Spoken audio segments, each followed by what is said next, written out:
Okay, welcome to this small tutorial, small guide how to do bingo in HP2. I'm gonna present you what is a bingo, how the bingo client changes game just slightly, and I'm gonna present you some goals that are unique to this bingo category, I would say, that some people might have some difficulties or doesn't actually know how to do this. So it's just a normal bingo, as you can see, 5 by 5. The goal is to complete uh, 3 lines, because we're going for the triple bingo, usually. At least for the tourney, that's uncommon.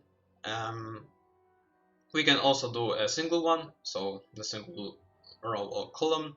And as I said, triple one, so for example, row 1, column 1, and I don't know, let's go for the row 4. So you have to complete all of those 3 in as fast as it's possible. There's also a blackout card, and that means it's gonna randomize you some goals. And the whole objective about the blackout card is doing all of these goals. Of course, it's not for the tourney, but it's very fun to do so. So as you can see, there are separation for columns, for the rows, diagonal as well. The 2 diagonals, that also counts as this one line. So you can use these. There's also an option to just click on one of them. I don't want to translate it. To click on one of them, then you're gonna see that this site lets you like make some sort of setters for some objective. For example, open 4 Peeves chests. There are one in Skurge, Bicorn, Diffindo, and Goyle and Spongify, so you can just pick them up and click once for the green one, 2 times for the red, and it might help you, especially at the beginning when you might have difficulties to just count down some things or other stuff. So let's talk about the bingo by itself. There's also settings that you can adjust as you want. Normal card is usually used for the free bingo, and it's gonna be used for the tourney client.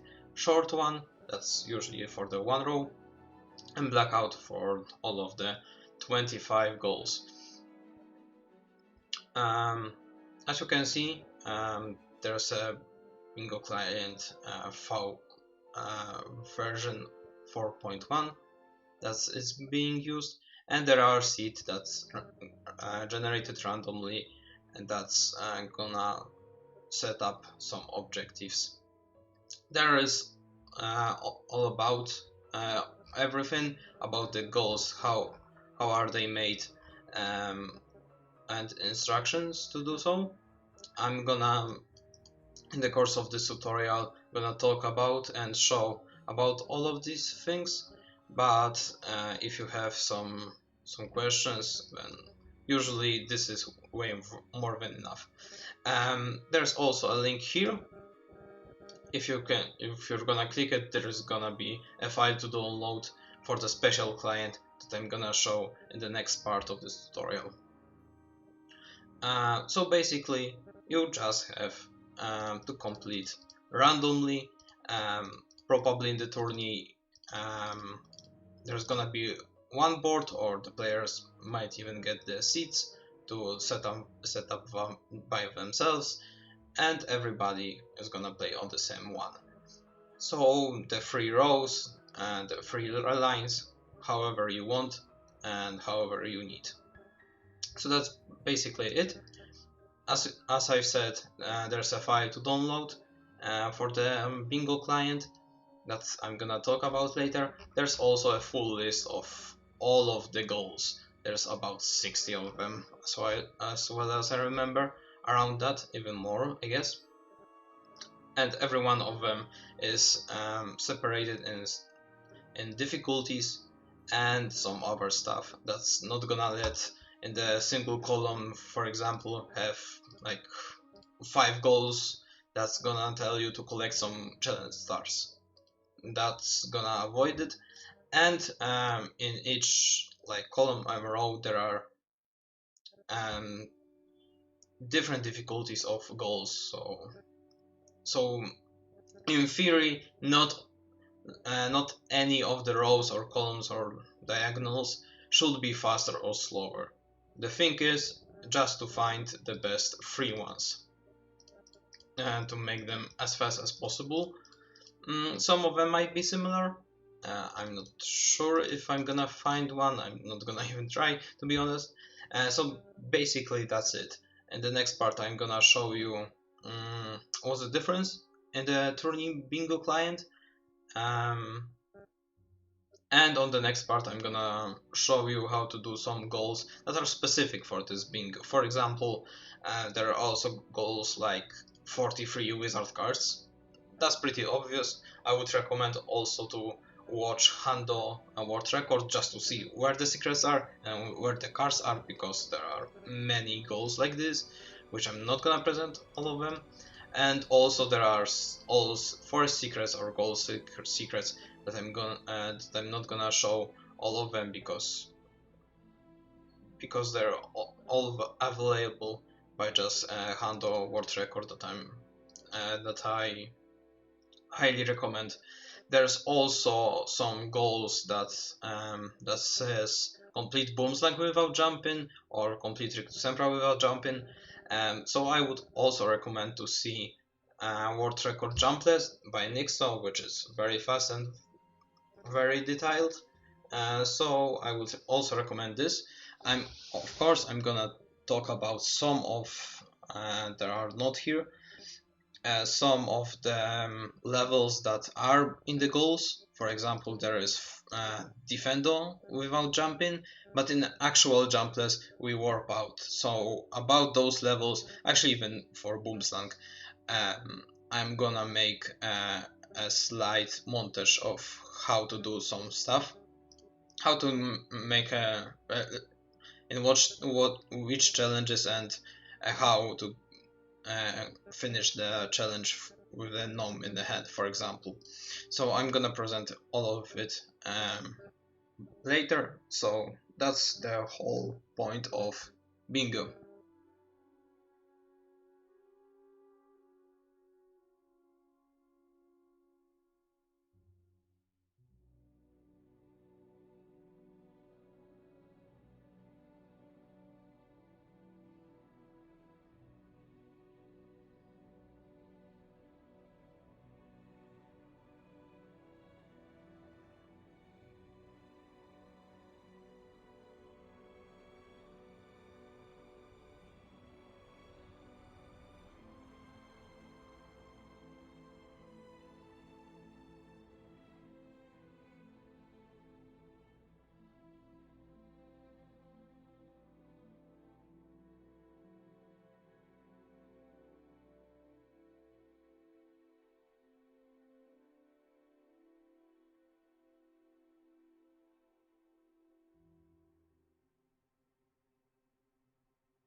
Okay, there's a little bit of difference here, because there's a special trigger that you can escape the level.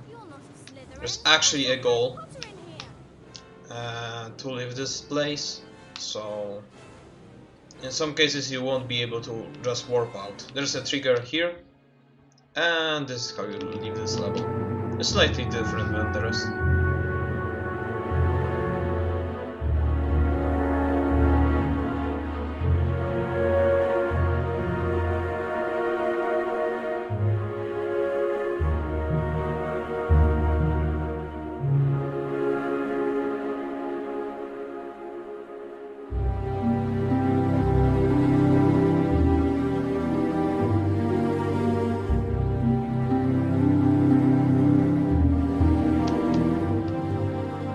Okay, there's one more thing to add. To access the Grounds Night, you have to complete the Willow, finish it, and you're gonna have the Grounds Night. The thing to remember, if you go back to Hogwarts, let's go back, and I'm gonna leave, there's a Grounds Day. So remember, you can only access Grounds Night after finishing the Willow, and then it's gonna restart. It's important for one goal to activate all the secrets day and night. Okay, the last gold cards, you only need 20 silver cards, then the room's gonna be unlocked. So you only need 20 and it's gonna open. Yeah, and that's practically it for the bingo client. Now I'm gonna show you a little bit montage of the goals that are specific to this category.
The game when they have at least 100 points more. It's gonna be much faster to just die when they have at least 100 points, because dying is faster than losing.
actually have to put Gnome in the certain position just behind the toilet, because you can't cast on the toilet twice, but it can be triggered more than one time. Just the Flipendo while it's flying into the Gnome must hit the toilet. That's why you do it like this.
from the buyer.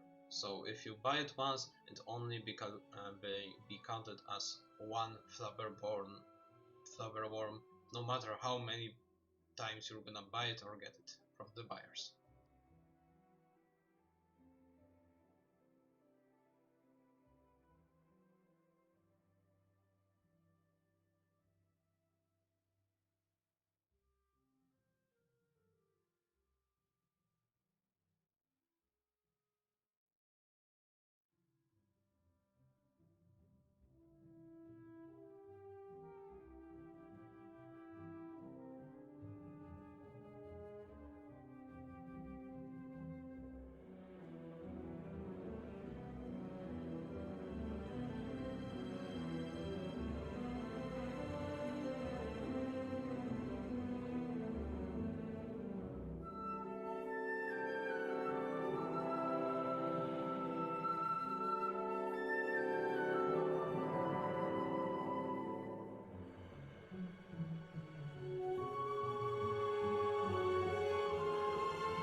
Okay, there's one more thing about the imps.